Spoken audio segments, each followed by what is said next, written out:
जिस बात का बेसब्री से इंतजार था, आखिरकार वो तारीख आ ही गई है, वो घड़ी आ गई है।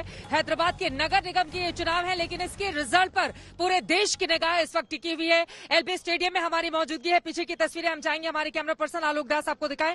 आपको बता दें, बीते 1 घंटों से काउंटिंग लगातार जारी है और यहाँ पर सुरक्षा के बेहद कड़े इंतजाम किए गए हैं। किसी भी तरह की कोई दिक्कत ना आए, उसकी पूरी व्यवस्था यहाँ पर की गई है और अपने आप में काफी ज्यादा महत्वपूर्ण।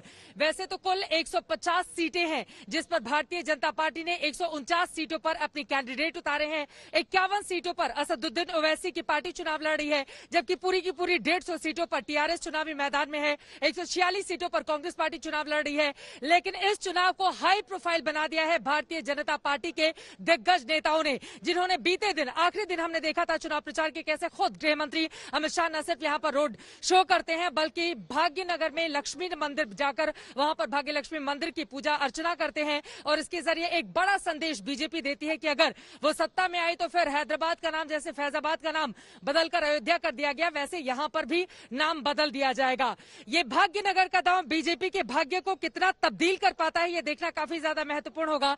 वैसे आपको ये भी बताते चले कि 2016 के जो रिजल्ट सामने आए थे, उनमें 150 में से 99 सीटों पर टीआरएस ने जीत हासिल की थी, जबकि 46 सीटों पर यहां पर असदुद्दीन ओवैसी की पार्टी को जीत हासिल हुई थी। सिर्फ 3 सीटें बीजेपी को मिली थी, 2 सीटों पर कांग्रेस पार्टी को जीत मिली थी। लेकिन इस बार अपने पूरे लाभ लश्कर के साथ भारतीय जनता पार्टी ने जिस तरह की ताकत लगाई है, और अमित शाह तो यहां तक दावा करके गए हैं कि इस बार मेयर उन्हीं की पार्टी से होगा, तो क्या बीजेपी के इस दावे में इतना दम है कि वो यहां की तस्वीर पूरी तरह से पलट देगी? हालांकि 2019 के लोकसभा चुनावों के दौरान भी हमने देखा यहां की 17 सीटों में से 4 सीटें जीतकर भारतीय जनता पार्टी ने 2018 के समीकरण को पूरी तरह से बदल दिया था। जहां 2018 में विधानसभा की सिर्फ 1 सीट पर इस पार्टी ने जीत हासिल की थी, 2019 के लोकसभा में 4 सीटों पर 17 में से जीत हासिल करती है। तो आज का ये जो रिजल्ट है वो अपने आप में बहुत मायने रखेगा 2023 के विधानसभा चुनाव के मद्देनजर। फिलहाल सीधे रुक कर लेते हैं आशीष पांडे, हमारे संवाददाता जुड़ चुके हैं ज्यादा जानकारी के साथ। आशीष, आज के इस रिजल्ट पर सिर्फ हैदराबाद या फिर तेलंगाना ही नहीं, बल्कि देश भर की निगाहें टिकी हुई हैं, क्योंकि बड़े बड़े दिग्गजों ने आकर इस लोकल चुनाव को जितना वोकल किया, उसके जरिए अब पूरे देश की निगाह है कि इस बार हैदराबाद की कुर्सी पर किस पार्टी का मेयर बैठेगा। आशीष। जी हाँ चित्रा, बिल्कुल सही कह रही हैं। अगर हम भारतीय जनता पार्टी की बात करें तो बड़े बड़े दिग्गज और इनके पार्टी के सेंट्रल लीडरशिप के नेता, चाहे वो प्रकाश जावड़ेकर हो, स्मृति ईरानी हो, इनके तेजस्वी सूर्या हो, राष्ट्रीय अध्यक्ष जेपी नड्डा हो, या स्वयं गृह मंत्री अमित शाह हो, सारे लोगों ने इस म्युनिसिपल इलेक्शन में 9 दिन के अंतराल में कैंपेन, धुआंधार कैंपेन करी। और जो हाई डेसिबल कैंपेन था उसका असर साफ तौर पर दिखा कि जिस तरीके से बीजेपी ने इस चुनाव में अपनी ताकत कि अपनी इस चुनाव को एक तरीके से प्रतिष्ठा का विषय बनाकर चुनाव लड़ा। खुद अगर हम जेपी नड्डा की बात करें तो उन्होंने बोला था कि हम पंचायत से लेकर पार्लियामेंट तक हर एक चुनाव को एक ही ताकत से और एक ही शिद्दत से लड़ते हैं, और इस चुनाव को भी पूरी तरीके से पूरी ताकत के साथ लड़ा जाएगा। जब हम बात करते हैं टीआरएस की, रूलिंग पार्टी की, जो सत्ताधारी पार्टी है तेलंगाना में, उन्होंने इस इलेक्शन को बोला कि गली के इलेक्शन को दिल्ली के नेता आकर इलेक्शन यहां कैंपेनिंग कर रहे हैं और ये गली वर्सेस दिल्ली का इलेक्शन है। तो जाहिर तौर पे दोनों पक्षों की तरफ से आरोप प्रत्यारोप होते हैं। बड़ी खबर इस वक्त दर्शकों को हम देते हैं। बड़ी खबर आपको बता दें कि अभी तो पोस्टल बैलेट ही खुले हैं, पोस्टल बैलेट ही खुले हैं, लेकिन जो जानकारी मिल रही है 25 सीटों पर भारतीय जनता पार्टी आगे चल रही है। आपको बता दें 150 सीटें हैं, जिस पर 25 सीटों पर भारतीय जनता पार्टी बीजेपी आगे चल रही है, जबकि 10 सीटों पर टीआरएस आगे चल रही है। हालांकि ये शुरुआती रुझान है, थोड़ा और इंतजार करना होगा। और आपको ये भी बताते चले कि इस पूरे के पूरे इलेक्शन के दौरान कहीं पर भी ईवीएम का इस्तेमाल नहीं किया गया है। सारे बैलेट बॉक्स से यहां पर चुनाव हुए हैं, तो यकीनन नतीजे आने में थोड़ा वक्त लगेगा। लेकिन ये जो शुरुआती रुझान है आशीष, ये क्या संकेत करते हैं? 150 में से 149 सीटों पर बीजेपी ने अपनी किस्मत आजमाई है, और अभी की जो बड़ी खबर है 149 सीटों पर भाग्य आजमाई है, लेकिन 25 सीटों पर बीजेपी आगे चल रही है और टीआरएस 10 सीटों पर अपनी बढ़त बनाए हुए है शुरुआती 1 घंटों में। आशीष। चित्रा, जिस तरीके से बीजेपी ने अपनी ताकत झोंकी है, ये जो पोस्टल बैलेट के रुझान है, जो अभी इनिशियल ट्रेंड्स हैं, वो जाहिर तौर पे पार्टी के अंदर खुशी की लहर लेके आ रहे हैं। लेकिन अभी नतीजों का हमें इंतजार करना पड़ेगा। 11 बजे से बैलेट की वोटिंग शुरू होगी, बैलेट बॉक्सेस की काउंटिंग शुरू होगी और उसके बाद चीजें स्पष्ट होंगी। अभी जो पोस्टल बैलेट्स हैं उनकी काउंटिंग चल रही है। काउंटिंग की शुरुआत करीब 8 बजे सुबह हुई है बीजेपी और 30 सीट पर, टीआरएस 14 सीट पर। बड़ी खबर, बीजेपी 30 सीट पर और टीआरएस 14 सीट पर इस वक्त आगे चल रही है। 150 सीटों में से भारतीय जनता पार्टी 30 सीटों पर। हालांकि आपको बता दें कि शुरुआती अभी बैलेट बॉक्स खुलना बाकी है, शुरुआती अभी काउंटिंग चल रही है। लेकिन यहां पर महत्वपूर्ण है कि अभी 1 घंटे की जो काउंटिंग हुई है उसमें भारतीय जनता पार्टी 30 सीटों पर और टीआरएस 14 सीटों पर अपनी लीड बनाए हुए है। आशीष। जी हाँ, ये बैलेट बॉक्सेस की काउंटिंग से पहले की जो पोस्टल बैलेट की काउंटिंग है, अलग अलग 30 जो सेंटर्स हैं, काउंटिंग सेंटर्स, वहां पर पोस्टल बैलेट्स की काउंटिंग चल रही है। वहां पर शुरुआती जो रुझान है वो साफ तौर पे बीजेपी को बढ़त दिखा रहे हैं। अच्छी खासी बढ़त बीजेपी को मिल रही है पोस्टल बैलेट में। अब आने वाला टाइम जो करीब 11 बजे से जब बैलेट बॉक्सेस को खोला जाएगा और बैलेट बॉक्सेस की काउंटिंग शुरू होगी तो देखना होगा कि ये ये पोस्टल बैलेट्स की जो काउंटिंग है, क्या वही जो ट्रेंड है, जो रुझान है, वही क्या बीजेपी कंटिन्यू करती है या वहां पर टीआरएस को या एमआईएम को या फिर कहें भारतीय जनता पार्टी को बढ़त मिलती है? कौन आगे रहता है, कौन बाजी मारता है, ये 11 बजे के बाद स्पष्ट होना शुरू करेगा। लेकिन अगर हम पोस्टल बैलेट की बात करें तो जाहिर तौर पर यहां पर रेस में बीजेपी सबसे आगे है। चित्रा, बिल्कुल, ये अपने आप में महत्वपूर्ण है। पोस्टल बैलेट की गिनती लगातार जारी है बीते 1 घंटे से और बड़ी जानकारी आशीष भी हमारे संवाददाता दे रहे हैं कि भारतीय जनता पार्टी 30 सीटों पर आगे चल रही है, जबकि 14 सीटों पर यहां पर टीआरएस आगे चल रही है। टीआरएस जिसने 99 सीटें 2016 में जीती थी, उसके लिए कम से कम अभी शुरुआती अच्छी खबर सामने नहीं आई है। अब सवाल यह है कि क्या बीजेपी भाग्यनगर के अपने इस बड़े दांव के जरिए अपना भाग्य बदल पाएगी तेलंगाना में, हैदराबाद में? ये अपने आप में काफी ज्यादा महत्वपूर्ण, लेकिन शुरुआती खबरें उसके लिए अच्छी खुशखबरी लेकर हैदराबाद से कम आती हुई दिखाई दे रही हैं। लेकिन कुल मिलाकर अब नतीजों के लिए काफी इंतजार करना पड़ेगा फाइनल हमें। हालांकि ये शुरुआती अभी जानकारी बीजेपी के लिए खुशखबरी लेकर आई जरूर है, लेकिन क्या इसी तरह के नतीजे भी आएंगे शाम तक? अपने आप में आशीष ये देखना महत्वपूर्ण रहेगा, क्योंकि एक भी जगह पर ईवीएम का इस्तेमाल नहीं किया गया है। हर जगह बैलेट से चुनाव हुए हैं और यकीनन एक एक करके गिनती करने में जिस तरह की व्यवस्था भी अंदर की गई है, हम सब ने देखा, थोड़ा वक्त लगेगा और उसके बाद ही हो सकता है कि फाइनल नतीजे ये तय करें कि किसकी होती है जीत और किसका भाग्य यहां की जनता तय कर पाती है। आशीष। जी हाँ चित्रा, आपने बिल्कुल सही कहा। ये जो बैलेट बॉक्सेस की वापसी हुई है ग्रेटर हैदराबाद म्युनिसिपल कॉर्पोरेशन के चुनाव में, ये दो चुनावों के बाद की वापसी है। पिछले 2 चुनाव ईवीएम से हुए थे। इस बार इलेक्शन कमीशन ने यह तय किया कि चूंकि कोरोना का काल चल रहा है तो हम बैलेट बॉक्सेस से वोटिंग करेंगे। टीआरएस ने बैलेट बॉक्सेस की समर्थन किया, बीजेपी ने बैलेट बॉक्सेस से वोटिंग का अपोज किया था, कांग्रेस और एमआईएम ने कोई निर्णय नहीं लिया। तो बैलेट बॉक्सेस को चुनाव किया गया। इलेक्शन कमीशन ने बैलेट बॉक्सेस का समर्थन किया और बैलेट बॉक्सेस से चुनाव हुए। 150 जो वार्ड्स हैं वहां पर बैलेट बॉक्सेस के थ्रू वोटिंग की गई 1 तारीख को और अब 4 तारीख को नतीजे गिनती शुरू हो चुकी है और नतीजों का आना के रुझान शुरू हो जाएंगे 11 बजे के बाद। लेकिन चूंकि करीब 34 लाख वोटर चित्रा इस बैलेट बॉक्सेस में उन्होंने वोट डाला है और करीब जो 1122 प्रत्याशी, उनके जो किस्मत का फैसला इन बैलेट बॉक्सेस के थ्रू होना है। लंबी प्रक्रिया है। 11 बजे से बैलेट की काउंटिंग शुरू होगी। एक राउंड में करीब 14,000 वोट्स की काउंटिंग होगी। 30 जो काउंटिंग सेंटर्स है वो बनाए गए हैं पूरे शहर में और वहां पर 30 काउंटिंग सेंटर पे 150। लौट रही हूँ, ये महत्वपूर्ण जानकारी आप दे रहे हैं। 1122 उम्मीदवारों की किस्मत का फैसला जनता ने कर दिया। हालांकि बहुत ज्यादा उत्साह अगर 2016 के मुकाबले हम देखें तो कम से कम मतदान प्रतिशत में नहीं देखा गया। 46.6% ही वोटिंग हुई और तकरीबन 45.5% वोटिंग 2016 में हुई थी। बहुत ज्यादा उत्साह उस तरह का तो नहीं रहा, लेकिन देश भर की निगाहें इस बात पर टिकी हुई हैं कि आज का जो चुनावी परिणाम है वो बीजेपी का भाग्य यहां पर हैदराबाद में बदल पाता है या फिर टीआरएस एक बार फिर से बाजी मार ली जाती है। और असदुद्दीन ओवैसी, जिनका ये गढ़ बताया जाता है पूरा का पूरा हैदराबाद लोकसभा पर, जिनका लगातार कब्जा रहा है, वो अपनी किस्मत कितनी बदल पाते हैं आज के इस नतीजों के जरिए देखना महत्वपूर्ण होगा। लेकिन टीआरएस की ओर से लगातार जीत का दावा किया जा रहा है। टीआरएस की सांसद ये कह रही हैं कि बीजेपी ने भले ही बड़े बड़े दिग्गजों को चुनावी मैदान में उतार दिया हो, लेकिन जीत भारतीय जनता पार्टी की यहां पर नहीं होगी। टीआरएस एक बार फिर से अपना मेयर बनाने में कामयाब होगी। सुनिए टीआरएस की सांसद को। मैम, काफी गहमा गहमी का, काफी हीटेड था चुनाव प्रचार, उसके बाद से अभी आज वोटिंग काउंटिंग का दिन है, क्या एक्सपेक्टेशन है आपके? जी, हमारी तो पहले से जो कहना था कि single largest party TRS party होगी, ज़रूर वही निकल के आएगा। सारे एग्जिट पोल भी यही बताते हैं, हमारे कार्यकर्ता जो उन्होंने ग्राउंड में काम किया है उनसे फीडबैक भी जो मिल रहा है यही मिल रहा है। तो जाहिर है आज रिजल्ट का दिन है, अच्छा दिन टीआरएस के लिए होगा मुझे लगता है, क्योंकि जिस तरीके से काम टीआरएस पार्टी ने किया है पिछले 4-5 सालों में उसने लोगों ने उसको देखा है। सो इलेक्शन के टाइम पे, कैंपेन के टाइम में हजार बातें कही जाती है, लेकिन काम ज्यादा लोग देखते हैं। और आज लोग मुझे लगता है डेवलपमेंट के बारे में बात ज्यादा करना चाहते हैं। बीजेपी ने तो डेवलपमेंट के बारे में एक भी बात नहीं बोला। बीजेपी ने कभी भी ये नहीं बोला कि हैदराबाद के बारे में वो क्या करेंगे, पर टीआरएस को लोग जानते हैं। टीआरएस तो हमेशा ही हैदराबाद के बारे में सोचती है, तो इसीलिए लोग टीआरएस के साथ खड़े, ऐसा मेरा मानना है। बीजेपी के बड़े बड़े नेता आए मैम, भाग्यनगर की बात हुई, जिन्ना की बात हुई, पाकिस्तान की बात हुई, आपको लगता है उसका कोई असर वोटर्स पे नहीं पड़ेगा? देखिए, नाम बदल से कुछ नहीं होगा, तरीका बदलना होगा, काम करने का ढंग बदलना होगा, काम करने के जो प्रायोरिटीज है उसको बदलने होंगे। और टीआरएस पार्टी तो ये सब बदल चुका है ऑलरेडी और काम अच्छे तरीके से कर रही है।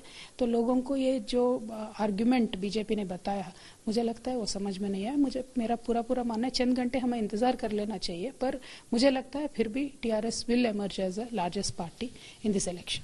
इस इलेक्शन के बाद हम मान सकते हैं, पार्टी चीफ और चीफ मिनिस्टर साहब ने बोला था कि वो एक ऑल अपोजिशन की मीटिंग करेंगे, तो ये इलेक्शन का रिजल्ट फेवरेबल अगर आप लोगों के लिए होता तो उस दिशा में और ज्यादा आप लोग एफर्ट के साथ बढ़ेंगे?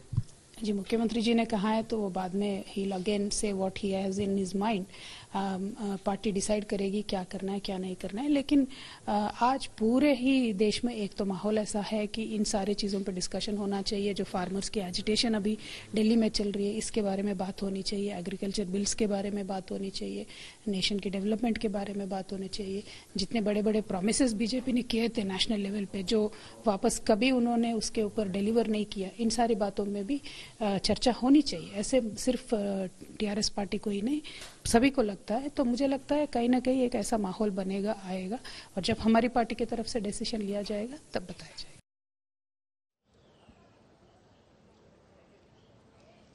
तो टीआरएस की ओर से अपनी जीत का दावा किया जा रहा है, ये कहते हुए कि बीजेपी भले ही बड़े बड़े दावे करे लेकिन उसकी जीत यहां पर नहीं होगी, बल्कि टीआरएस ने जो काम किए हैं काम के आधार पर ही उसकी जीत सुनिश्चित होगी। लेकिन यहां पर आपको बता दें, हाल ही में हैदराबाद में जो बाढ़ आए हुए थे उसके मद्देनजर यहां पर हम सब ने देखा था कि स्थिति कितनी ज्यादा खराब हो गई थी। क्या उसका असर इन चुनावों पर पड़ेगा? बीजेपी जिसको मुद्दा बना रही है और ये कह रही है कि अगर हम सत्ता में आते हैं तो फिर 25-25 हजार रुपए हर परिवार को दिए जाएंगे, 1 लाख लोगों को घर मुहैया कराए जाएंगे पीएम आवास के तहत, ये भी वादा बीजेपी की ओर से किया गया है। और कोरोना वैक्सीन भी फ्री में देने का वादा करके यहां से बीजेपी के बड़े बड़े दिग्गज जब चुनावी घोषणा पत्र जारी कर रहे थे वो यहां से लौटे थे। क्या इन तमाम बातों का असर यहां पर पड़ेगा, ये अपने आप में देखना बेहद महत्वपूर्ण। लेकिन आपको बता दें कि दरअसल भारतीय जनता पार्टी हैदराबाद चुनावों के जरिए दक्षिण भारत में अपनी किलेबंदी करना चाहती है, क्योंकि कर्नाटक के अलावा उसका अस्तित्व और कहीं था नहीं। लेकिन लोकसभा के जिस तरह के रिजल्ट सामने आए तेलंगाना के, उसने उसको जरूर उत्साहित कर दिया। आशीष पांडे लगातार हमारे साथ जुड़े हुए हैं। आशीष, लेकिन एक और महत्वपूर्ण बात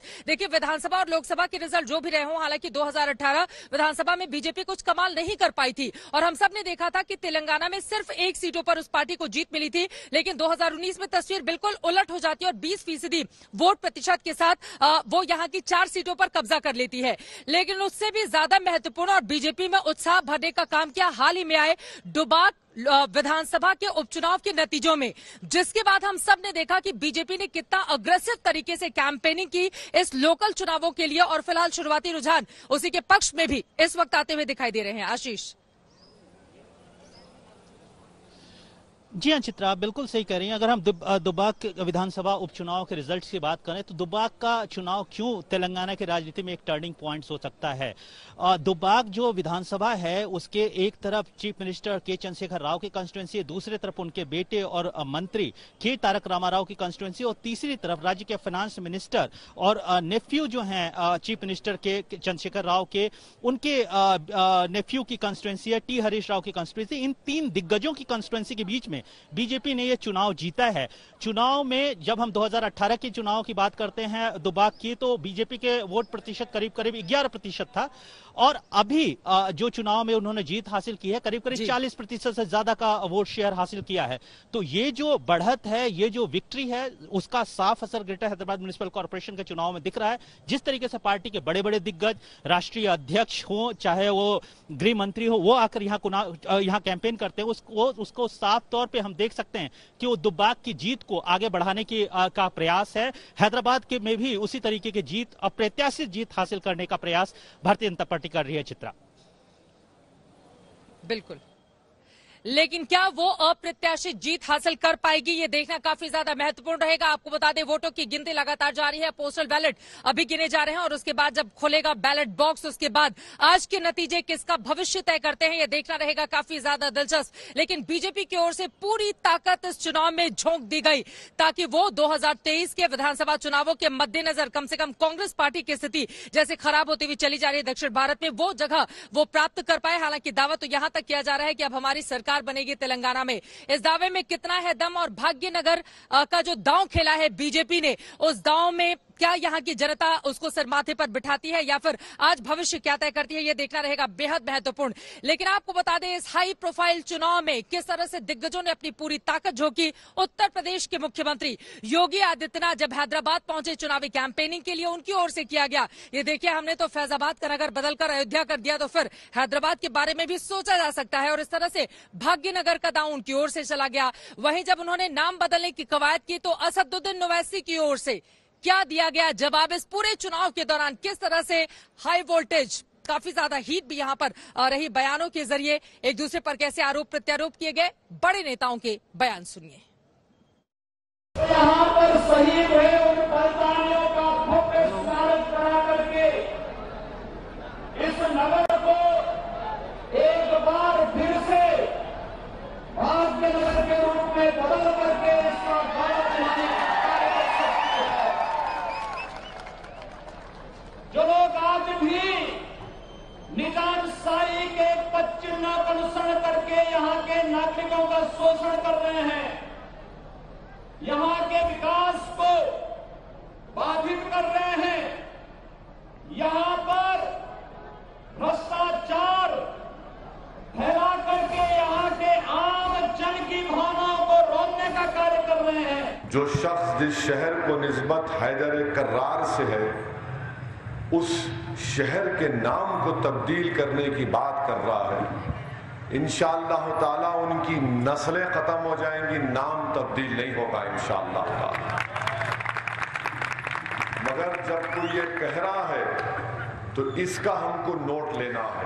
तो एक तरफ असदुद्दीन ओवैसी की ओर से कहा जाता है कि नाम बदलने की कवायद करने वाले लोगों की नस्लें यहां पर खत्म हो जाएंगी, तो वहीं दूसरी तरफ बीजेपी लगातार ताबड़तोड़ वार करती हुई दिखाई दे रही थी। आपको बता दें कि यहां पर जिस तरह से दिग्गजों ने अपनी ताकत झोंकी, आज नतीजों का दिन है, बीते 1 घंटे से ज्यादा का वक्त गुजर चुका है। बीजेपी फिलहाल जो पोस्टल बैलेट खुले हैं उसमें आगे चल रही है और टीआरएस उसके पीछे पीछे अपने कदम आगे बढ़ा रही है। लेकिन आपको बताते चले 51 सीटों पर असदुद्दीन ओवैसी की पार्टी चुनावी मैदान में है। फिलहाल उसके लिए बहुत बड़ी खबर तो सामने नहीं आई है, लेकिन माना यही जा रहा है कि जो पुराना हैदराबाद है उन इलाकों में असदुद्दीन ओवैसी की पार्टी अच्छा कर सकती है। लेकिन पिछले बार जितने उसे रिजल्ट मिले थे 44, क्या इस बार भी इतने ही उसको मिलेंगे वार्ड में जीत, या फिर तस्वीर बदल जाएगी, अपने आप में काफी ज्यादा महत्वपूर्ण। आशीष हमारे साथ लगातार जुड़े हुए हैं।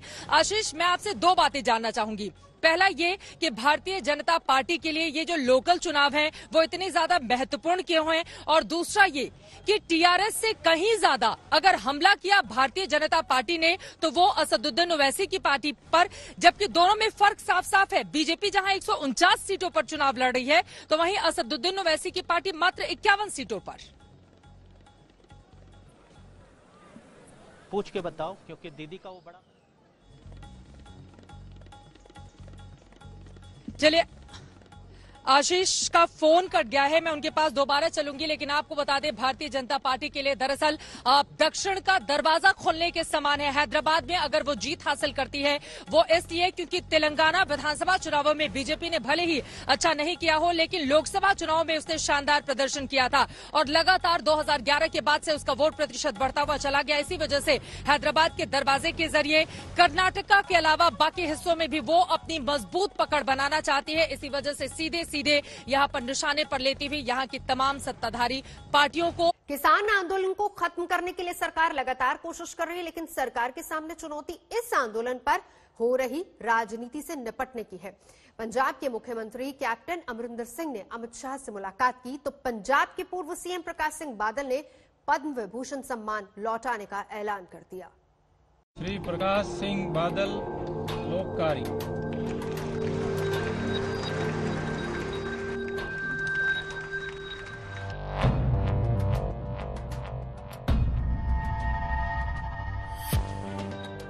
दशकों पुराना बीजेपी और शिरोमणि अकाली दल का यह दोस्ताना किसानों के सवाल पर टूट गया।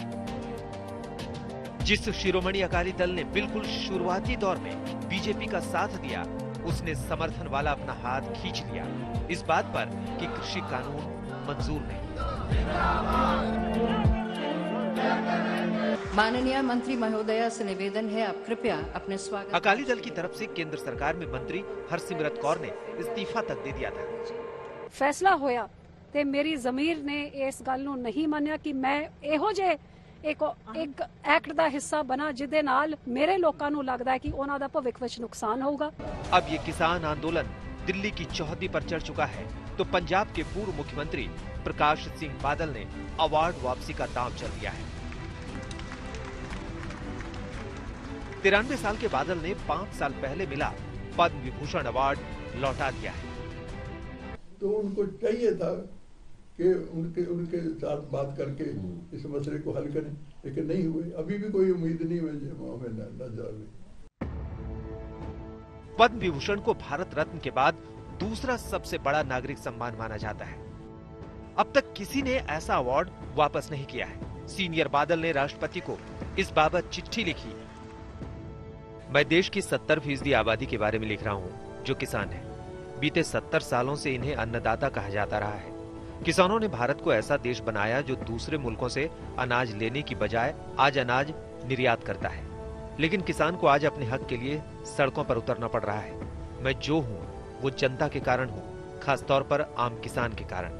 आज जब उसने अपने सम्मान से ज्यादा खोया है तो ऐसे में मुझे पद्म विभूषण पुरस्कार रखने का कोई औचित्य समझ नहीं आता। मैं पद्म विभूषण पुरस्कार लौटाने के लिए ये पत्र भारत सरकार द्वारा किसानों के साथ विश्वासघात के विरोध में और कृषि अधिनियमों के खिलाफ चल रहे शांतिपूर्ण और लोकतांत्रिक आंदोलन के खिलाफ सरकार की उदासीनता और अवमानना के खिलाफ लिख रहा हूँ। इस खत ने धमाका कर दिया। जिस कांग्रेस से अकाली दल की पंजाब की राजनीति में जानी दुश्मनी है, उस कांग्रेस ने भी कहा शाबाश बादल साहब।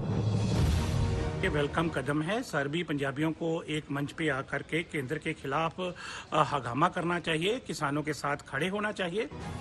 आज पूरा पंजाब दिल्ली की चौखट पर खड़ा किसानों के हक के नाम पर शुरू हुए आंदोलन की अगुवाई कर रहा है। प्रकाश सिंह बादल ने पद्म विभूषण लौटाने की बात कही। वैसे इससे पहले पद्मश्री और अर्जुन अवार्ड से सम्मानित सहित कई पूर्व खिलाड़ियों ने भी अपना पुरस्कार लौटाने का ऐलान किया। कृषि कानूनों के खिलाफ प्रदर्शन कर रहे किसानों का समर्थन करते हुए उन्होंने कहा कि शुक्रवार को दिल्ली कूच के दौरान प्रदर्शनकारियों के खिलाफ बल प्रयोग के विरोध में वो अपना पुरस्कार लौटाएंगे। किसान आंदोलन कह रहा है बहुत अच्छा। ये जो खिलाड़ियों ने या संस्कृत कर्मियों ने या फिल्म इंडस्ट्री के लोगों ने उनको जो मिलते हैं अवार्ड, अगर उन्होंने ऐसा किया है जो हमें मीटिंग में पता चला है, तो ऐसा ऐलान को वेलकम करते हैं हम। इन खिलाड़ियों में पद्मश्री और अर्जुन अवार्ड विजेता पहलवान करतार सिंह, अर्जुन अवार्ड से सम्मानित खिलाड़ी सज्जन सिंह चीमा और अर्जुन अवार्ड से ही सम्मानित हॉकी खिलाड़ी राजबीर कौर शामिल हैं। ये खिलाड़ी तो शुक्रवार को आएंगे, लेकिन गुरुवार को ही दिल्ली आए पंजाब के मुख्यमंत्री कैप्टन अमरिंदर सिंह ने गृह मंत्री अमित शाह से मुलाकात की। साडी पोजीशन है पंजाब दे विच, ओनू मैं दुहराई है उन्होंने। देखो ਔਰ ਨਾਲੇ ਮੈਂ ਉਹਨਾਂ ਨੂੰ ਕਿਹਾ ਹੈ ਕਿ ਇਹਦਾ ਕੋਈ ਹੱਲ ਨਿਕਲਣਾ ਚਾਹੀਦਾ ਜਲਦੀ ਤੇ ਉਹਨਾਂ ਨੂੰ ਅਪੀਲ ਕੀਤੀ ਹੈ ਔਰ ਆਪ ਦੇ ਰਾਹੀਂ मैं अपील कर रहे हैं पंजाब के किसानों ਨੂੰ भी ਇਹਦਾ ਹੱਲ ਆਪਾਂ जल्दी ਕੱਢੀਏ। हालांकि किसानों ने अपने आंदोलन से राजनेताओं को दूर रखा है, लेकिन आंदोलन के किसान पथ के समानांतर एक पगडंडी सियासत की भी निकल आई है। पंजाब में जहां पाकिस्तान लगातार साजिश रच रहा है, वहीं उसने करतारपुर में सिखों की आस्था पर बड़ी चोट पहुंचाई है। उसने करतारपुर साहिब गुरुद्वारा के प्रबंधन सिखों से छीनकर गैर सिखों को दे दिया है। भारत ने इस मुद्दे पर संयुक्त राष्ट्र महासभा में पाकिस्तान को कटघरे में खड़ा कर दिया। साल भर पहले पाकिस्तान ने करतारपुर कॉरिडोर को भारत के सिख श्रद्धालुओं के लिए खोला था। तब पाकिस्तान के प्रधानमंत्री इमरान खान ने कहा था कि करतारपुर गुरुद्वारा साहिब की अहमियत सिखों के लिए वैसी ही है जैसे मुसलमानों के लिए मदीना की। 4-5 किलोमीटर से देख सके लेकिन ना जा सके। कितनी तकलीफ मुसलमानों को हो कि हम दूर से देख सके मदीना को लेकिन जा ना सके। ये दुनिया की सिख बरादरी का मदीना है। इस कॉरिडोर के जरिए भी पाकिस्तान पंजाब में उग्रवाद को बढ़ावा देने की कोशिश करता रहा। देश की खुफिया एजेंसियों ने इन कोशिशों को लेकर कई बार आगाह किया है। वहीं करतारपुर पर बड़ा दिल दिखाने वाली इमरान सरकार ने सिखों से उनके ही गुरुद्वारे की देखभाल का जिम्मा छीन लिया है। उसने करतारपुर गुरुद्वारा का प्रबंधन एक गैर सिख संस्था को सौंप दिया है। इससे न सिर्फ पाकिस्तान के आतंकी मंसूबों पर शक गहरा गया है, वहीं गुरुद्वारे की सुरक्षा पर भी सवाल उठ रहे हैं। पाकिस्तान की इस कार्रवाई के लिए भारत ने संयुक्त राष्ट्र महासभा में उसे फटकार लगाई। Last month, Pakistan arbitrarily transferred the management of the Sikh holy shrine Kartarpur Sahib Gurdwara from Sikh community body to the administrative control of a non-Sikh body. This act goes against Sikh religion and its preservation and protection. You will recall that this issue of holy Kartarpur Sahib Gurdwara finds mention in that earlier resolution. That resolution stands violated by Pakistan. इस कार्रवाई से पाकिस्तान का पर्दाफाश हो गया है। सिखों से हमदर्दी का उसका ढोंग सामने आ गया है। उसका असल मकसद करतारपुर कॉरिडोर के बहाने आतंकवाद को हवा देना है। पाकिस्तान को भारत ने संयुक्त राष्ट्र में बेनकाब कर दिया। भारत ने कहा है कि पाकिस्तान अपने यहाँ रह रहे अल्पसंख्यकों को धमकी, जबरदस्ती धर्मांतरण और हत्याओं के जरिए भागने पर मजबूर कर रहा है।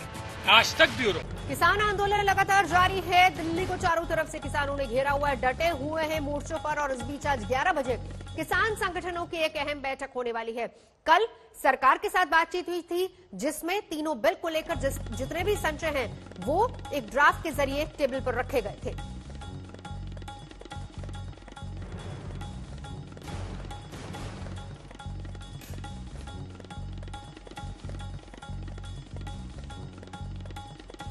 तो 11 बजे किसान संगठनों की बहुत अहम बैठक भी होने वाली है। सिंघू बॉर्डर से हमारे साथ अशोक सिंघल जुड़े हुए, अरविंद ओझा भी हमारे साथ है, कुमार कुणाल भी। सबसे पहले सिंघू बॉर्डर पर, क्योंकि 11 बजे का अशोक वक्त है जब बैठक होनी है, कल की रणनीति को लेकर भी चर्चा होगी।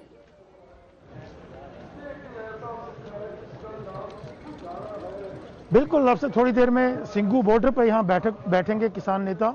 हालांकि इनका जो मांग है, जो कंसर्न्स हैं वो साफ हैं। कल भी मीटिंग के बाद इन्होंने एक बयान जारी किया था संयुक्त किसान मोर्चा की तरफ से, तो साफ तौर से कह दिया था कि हमारे जो तीनों कानूनों को लेकर मांग है, एमएसपी गारंटी कानून को लेकर के जो मांग है वो जारी रहेगी। और हमने मीटिंग में भी ये बता दिया था कि ये मांगों से कम समझौता नहीं है, हमारे इससे कम हम मानने वाले नहीं हैं।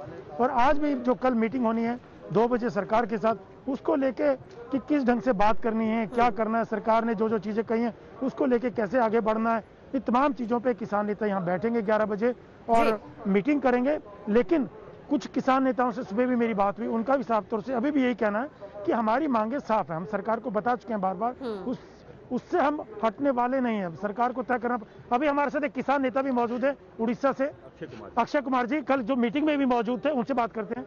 आज 11 बजे मीटिंग हो रही है किसानों की, कल की रणनीति बनाने को लेकर, और कल भी आप लोगों ने मीटिंग में सरकार के मंत्रियों को बता दिया था। अब कैसे ये डेडलॉक टूटेगा अक्षय कुमार जी? देखिए हमको लग रहा है जी कि गवर्नमेंट और थोड़ा सीरियस होना चाहिए। अगर सीरियस नहीं होते हैं तभी डेडलॉक टूटने का तो एक ही रास्ता है, जो जन आंदोलन चल रहा है वो जितना मजबूत होगा और पूरा देश में जिस ढंग से एक वाइब्रेशन खड़ा हुई है और जिस ढंग से पूरा देश भर में किसान राजरास्ता पर आ रहे हैं, मुझे लग रहा है जी कि ये डेडलॉक जरूर टूटेगा और वो जन आंदोलन ही उसका सही जवाब है। नहीं, पर सरकार कह रही है बड़े पॉजिटिव माहौल में सकारात्मक तरीके से बातचीत हुई है, लेकिन आप लोगों ने कल बयान जारी किया संयुक्त किसान मोर्चा की तरफ से कि तीनों कानून वापस होने चाहिए, एमएसपी गारंटी कानून लाना चाहिए। उससे अशोक, हम लौटते हैं आपके पास क्योंकि टिकरी बॉर्डर से अरविंद ओझा भी हैं, गाजीपुर से हमारे साथ कुमार कुणाल भी है। एक तस्वीर जरा कुमार कुणाल आप चाहेंगे कि आप भी दिखाइए। उत्तर प्रदेश के सारे किसान अब यहाँ पर, कल हमने देखा था ट्रैक्टर्स किस तरीके से उन्होंने लगा दिए थे पूरे हाईवे पर, और जिस तरीके से अशोक बात कर रहे हैं उससे ये लग रहा है कि अभी फिलहाल बात बनती नजर नहीं आ रही, भले ही सरकार कहे कि पॉजिटिव माहौल में बातचीत हो रही है। बिल्कुल नवजोत, और हम गाजीपुर बॉर्डर का 360 डिग्री एंगल आपको दिखाते हैं। एक तरफ किसान बैठे हुए हैं, ये धरना चल रहा है, पंचायत चल रही है, यहाँ पर किसान बड़ी मात्रा में बैठे हुए हैं, बैरिकेड लगा दिया है सरकार ने।